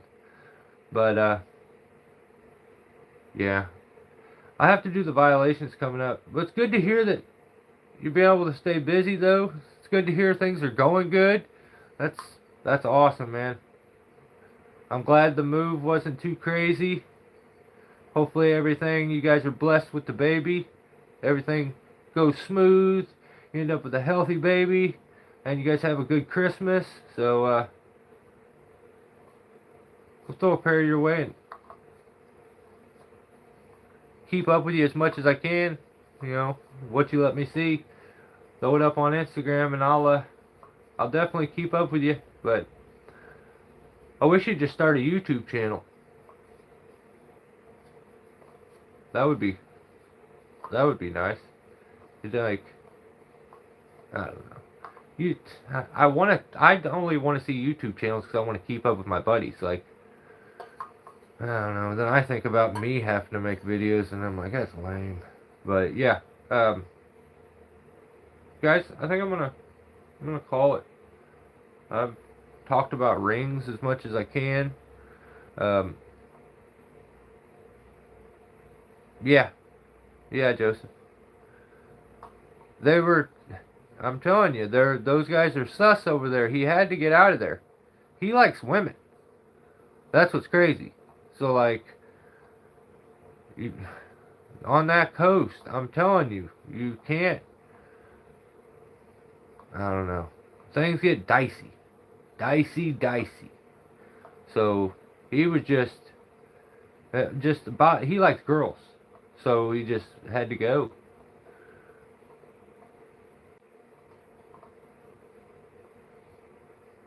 Appreciate you, brother. Guys, hey, thanks for giving me your time as always. If I can help anybody with anything, and there's any more questions about any rigging gear, certain kinds of rigging, like, I enjoy talking about that stuff. So if you have a problem, there's something I can help you with, let me know. I would gladly, we'll throw up another live feed, we'll do a video. But stay safe. Enjoy the few hours of your weekend and stuff. Have a safe work week.